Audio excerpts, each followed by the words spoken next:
Shalom Elohim, haleluya, puji nama Tuhan. Semangat pagi Bapak Ibu Saudara yang dikasihi Tuhan kita, Yesus Kristus. Jumpa lagi bersama saya Pendeta Samuel Mabuntu dalam Renungan Pagi ke 2053 hari. Renungan Pagi ini mengudara.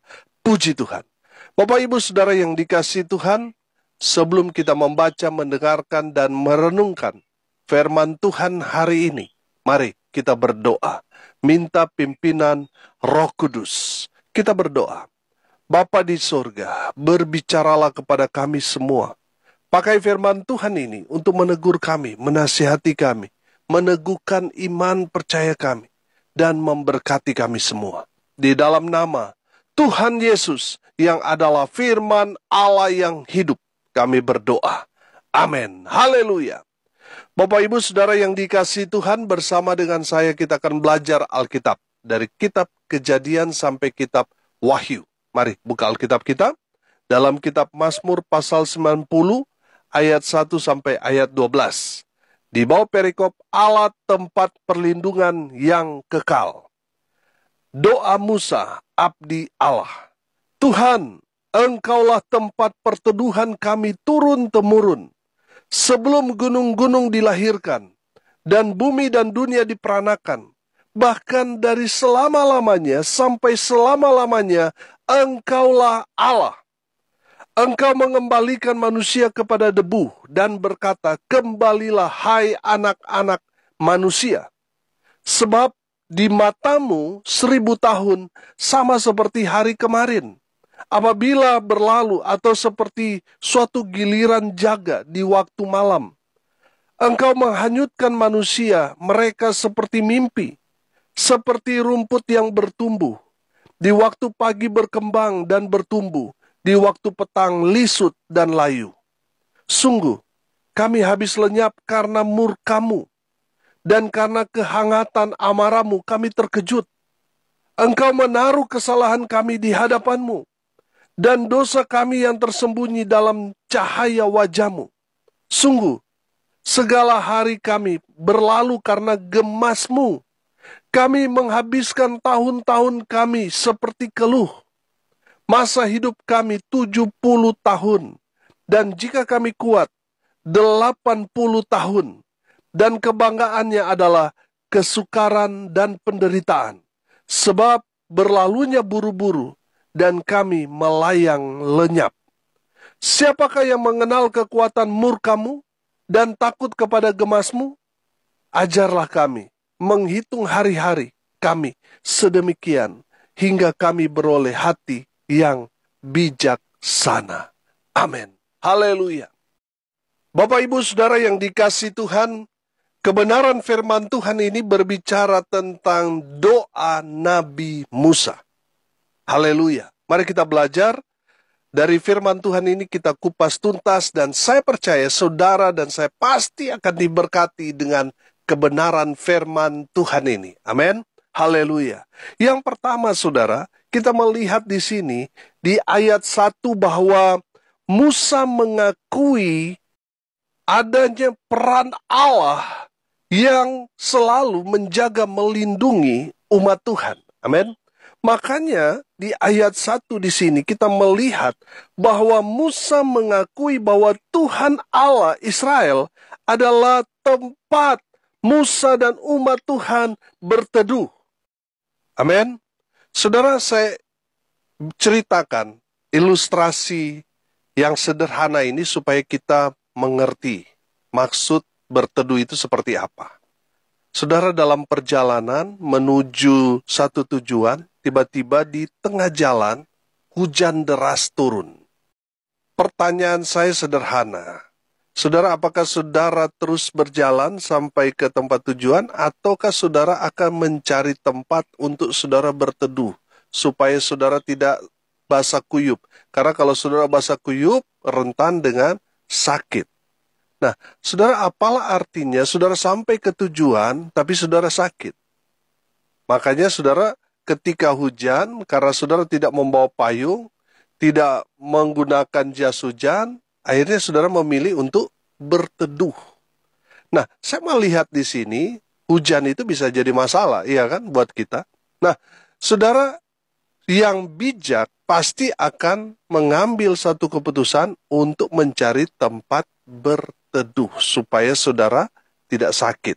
Nah, saudara, di dalam firman Tuhan ini, Musa mengakui bahwa Tuhan adalah tempat dia dan umatnya berteduh. Haleluya. Nah, kita melihat secara lebih luas bahwa berteduh itu akan menjaga kita dari sakit penyakit, menjaga kita, tadi saya bilang hujan itu bisa jadi masalah buat kita. Itu bisa berarti musuh yang menyerang kita untuk menggagalkan dalam perjalanan kita, membuat kita sakit dan sebagainya. Nah, ketika kita berteduh, kita dilindungi oleh Tuhan. Tuhan memayungi kita. Amin. Nah, saudara yang dikasihi Tuhan, saya tidak tahu apa yang menjadi masalahmu akhir-akhir ini. Mungkin saudara sedang ada dalam masalah yang berat, saudara terlilit hutang, saudara dikejar-kejar debt collector, saudara dituntut ini dan itu dan sebagainya. Saudara mungkin saat ini sedang mengalami sakit, saudara tidak tahu mau datang kepada siapa. Dengar firman Tuhan ini, datanglah kepada Tuhan, karena Tuhan adalah tempat kita berteduh, tempat kita berlindung. Amin. Saudara yang dikasihi Tuhan, firman Tuhan ini katakan, Engkaulah tempat perteduhan kami turun-temurun. Bahkan dari selama-lamanya sampai selama-lamanya, Engkaulah Allah. Haleluya. Bapak Ibu Saudara yang dikasihi Tuhan, jadikan Tuhan itu tempat kita berlindung. Amin. Sehingga kita akan tetap merasa aman, walaupun ada masalah yang begitu banyak di luar kita, tapi ketika kita datang berteduh kepada Tuhan, datang berlindung kepada Tuhan, saya percaya saudara, saudara aman.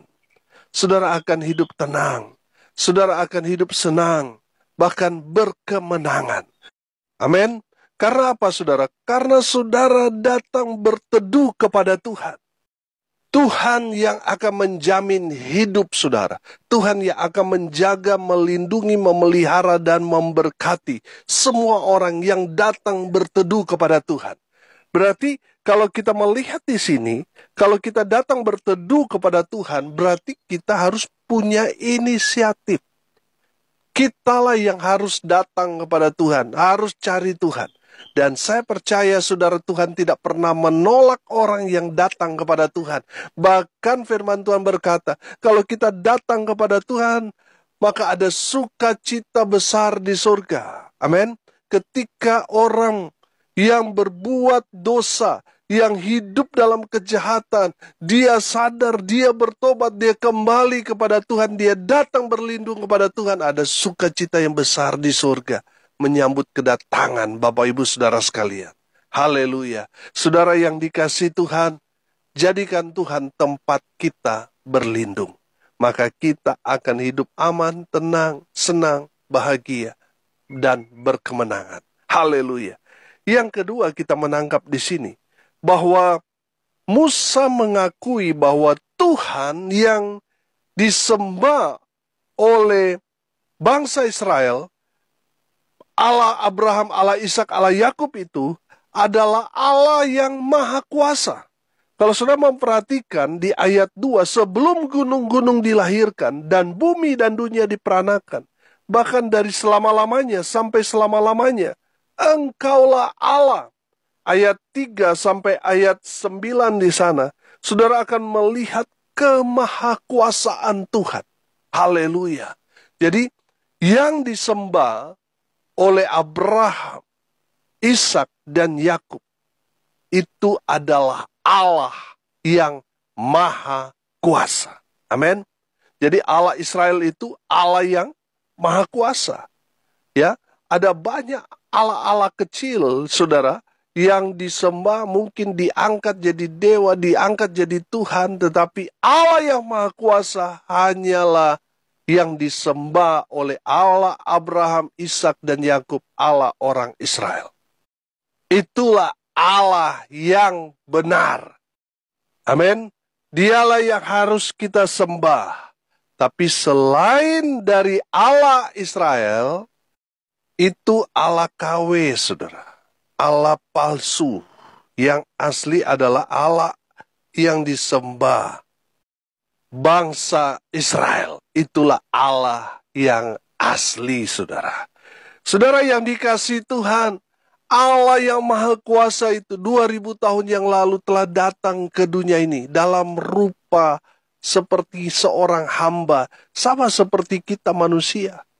Dia lahir dari seorang perawan, Maria. Perawan ini kan artinya dia belum pernah melakukan hubungan seks sebelumnya. Saudara, kalau dia lahir karena hubungan seksual suami istri terlahir, itu ya manusia biasa. Tapi ini Allah yang Maha Kuasa, dan bagi Tuhan tidak ada yang mustahil. Sehingga seorang perawan Maria bisa mengandung karena Roh Kudus. Lahirlah Sang Juru Selamat umat manusia. Dia menanggung dosa-dosa umat manusia di atas kayu salib itu. Dia mati menjadi anak domba Paskah untuk menjadi penyelamat kita. Dia menggantikan posisi kita yang harusnya kitalah yang harus mati karena dosa-dosa kita, tapi semua dosa saudara dan saya ditanggungkannya di atas kayu salib itu. Dia mati, tapi pada hari yang ketiga dia bangkit dari maut. Dia mengalahkan maut. Itu artinya apa? Dia Allah yang Maha Kuasa. Dia naik ke surga. Dia menyediakan tempat buat saudara dan saya. 2000 tahun yang lalu, Allah yang Maha Kuasa itu telah datang kepada umat manusia. Siapa yang percaya kepadanya tidak akan binasa, melainkan beroleh hidup yang kekal. Pertanyaan saya sederhana. Maukah saudara mengakui bahwa Yesus itu adalah Allah yang Maha Kuasa yang datang ke dunia ini? Supaya apa? Supaya saudara dan saya yang percaya kepadanya diselamatkan. Haleluya. Kita kembali ke Mazmur 90 ayat 3 sampai ayat 9. Di sini bicara tentang kemahakuasaan Tuhan. Karena Allah yang Maha Kuasa, Dia menciptakan manusia itu dari debu tanah. Makanya di ayat 3 di sana dikatakan, engkau mengembalikan manusia kepada debu dan berkata, kembalilah hai anak-anak manusia. Saudara yang dikasihi Tuhan, saya melihat di sini, satu saat nanti kita semua, tubuh kita ini akan menjadi debu tanah. Tapi roh kita akan diam bersama dengan Bapa kita yang kekal di sorga yang kekal, hidup selama-lamanya. Kalau kita percaya kepada Tuhan Yesus, kita selamat. Nah, saudara, kita akan kembali menjadi debu tanah. Ini bicara kemahakuasaan Tuhan. Makanya saudara jangan angkuh, jangan sombong. Jangan merasa bahwa saudara hebat. Kita mati, kita nggak bawa apa-apa. Bagaimana kita datang ke dunia ini telanjang, begitu juga dengan kita kembali nggak bawa apa-apa. Tubuh kita akan menjadi debu. Nah, saudara, Tuhan memanggil kita bisa kapanpun. Saudara lihat di ayat 3b. Kembalilah hai anak-anak manusia. Pertanyaannya, sudah siap nggak kita kalau Tuhan sudah panggil kita? Nah, kita nggak bisa protes. Tuhan yang punya kuasa. Saudara, bagi Tuhan waktu itu sangat-sangat cepat. 1000 hari manusia itu sama seperti 1 hari di hadapan Tuhan. Artinya di hadapan Tuhan ini waktu itu begitu cepat.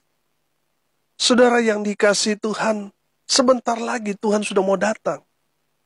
Ini tahun 2024. Ini kalau kita pakai hitung-hitungan firman Tuhan ini berarti di hadapan Tuhan masih 2 hari. Makanya saudara, tidak ada yang abadi di dunia ini. Saudara, mari kita mau hidup betul-betul menggunakan waktu-waktu yang singkat ini dengan takut akan Tuhan. Amin. Hidup manusia itu dianalogikan seperti rumput. Di waktu pagi berkembang, tumbuh, tapi di waktu petang dia lisut, layu, dan kering. Sama dengan kehidupan kita manusia seperti itu. Kita sekarang terasa hebat, masih muda, tapi berjalannya waktu, kekuatan kita akan semakin merosot. Ya, umur kita bukannya semakin bertambah, semakin berkurang, saudara. Ya, Bapak Ibu Saudara yang dikasihi Tuhan, kalau Tuhan murka kepada kita, maka kita akan binasa. Makanya saudara, jaga hidupmu supaya hidup dalam kebenaran, hidup dalam rasa takut akan Tuhan. Karena Tuhan ini, kalau kita membaca firman Tuhan ini gemas, Tuhan ini marah kalau kita tidak hidup percaya kepada Tuhan sepenuhnya. Kalau kita ini hanya setengah-setengah beriman kepada Tuhan, Tuhan marah. Kalau kita sudah Kristen, tapi kita masih percaya ramalan, kita sudah melayani Tuhan, tapi masih melakukan dosa, Tuhan gemas melihat kita. Saudara yang dikasihi Tuhan, mari kita mau hidup dalam pertobatan, karena waktu-waktu ini sangat-sangat singkat. Saudara perhatikan, waktu sepertinya begitu cepat berlalu, setahun saudara, begitu cepat. Saudara, beberapa waktu nggak ketemu dengan keponakan saudara atau dengan keluarga saudara. Yang pertama kali ketemu mungkin masih kecil saudara.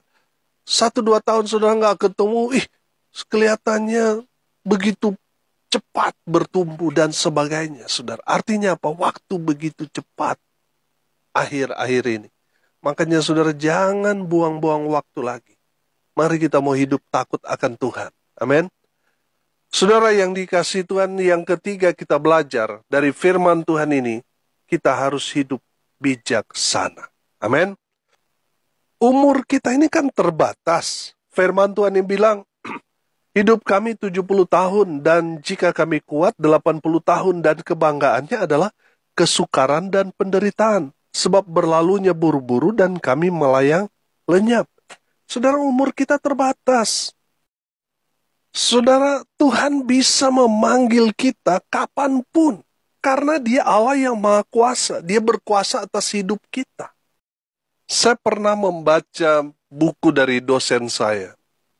Dia bilang begini, orang yang meninggal itu yang pertama, karena imannya sedang ada di puncak iman. Jadi dia saat dipanggil pulang, dia ada di rumah Bapa. Dan yang kedua, ada di puncak dosa. Nah, saudara, firman Tuhan ini katakan kepada kita, siapakah yang mengenal kekuatan murkamu dan takut kepada gemasmu? Bapak Ibu Saudara yang dikasihi Tuhan, dengar ini baik-baik.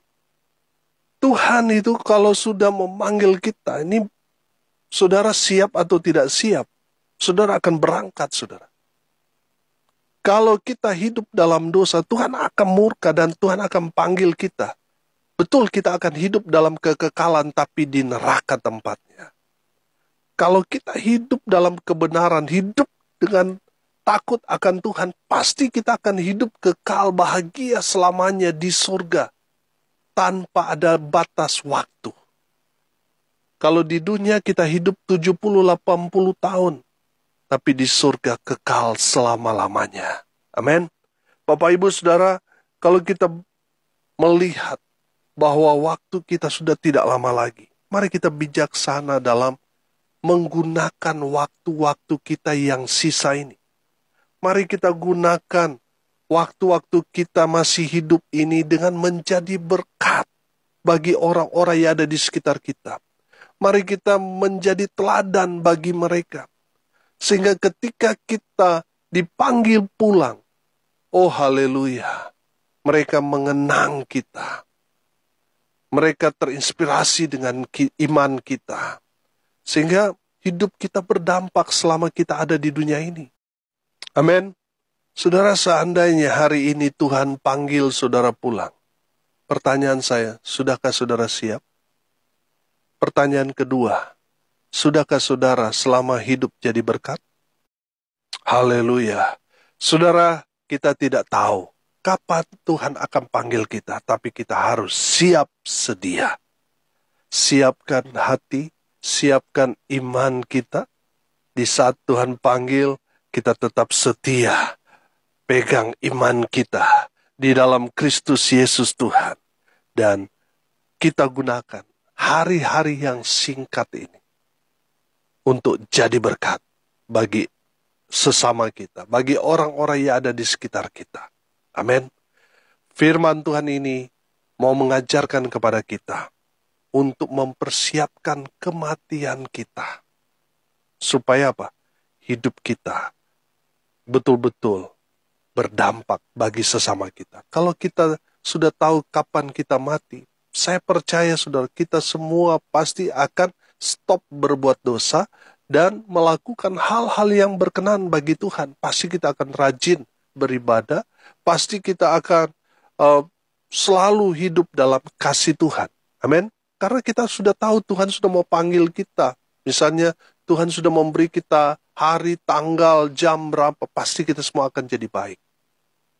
Tapi masalahnya sekarang, Tuhan merahasiakan tanggal kematian kita. Makanya apa? Kita harus bijaksana menggunakan hari-hari yang singkat ini. Supaya di saat Tuhan memanggil kita, kita ada di puncak iman kita. Kita diselamatkan. Amin. Hari ini kita belajar dari kebenaran firman Tuhan ini. Musa mengakui bahwa Tuhan Allah Israel adalah tempat Musa dan umat Tuhan datang berteduh. Yang kedua kita belajar, Tuhan Allah Israel itu Allah yang Maha Kuasa. Haleluya. Dan yang ketiga kita belajar, kita harus hidup bijaksana. Kita harus mempersiapkan hari Tuhan yang bisa datang tiba-tiba dalam hidup kita. Makanya kita harus bijaksana dalam hidup ini, menggunakan waktu-waktu kita yang singkat ini untuk hidup berdampak, jadi berkat, supaya nama Tuhan dipermuliakan. Amin. Mari kita berdoa. Terima kasih Bapa di surga atas berkat firman Tuhan yang sangat memberkati kami. Berkati semua pendengar dimanapun mereka berada. Tuhan memberkati hidup mereka, rumah tangga mereka diberkati. Hamba berdoa di dalam nama Tuhan Yesus, usaha pekerjaan pelayanan mereka dibuat beruntung dan berhasil dalam segala hal.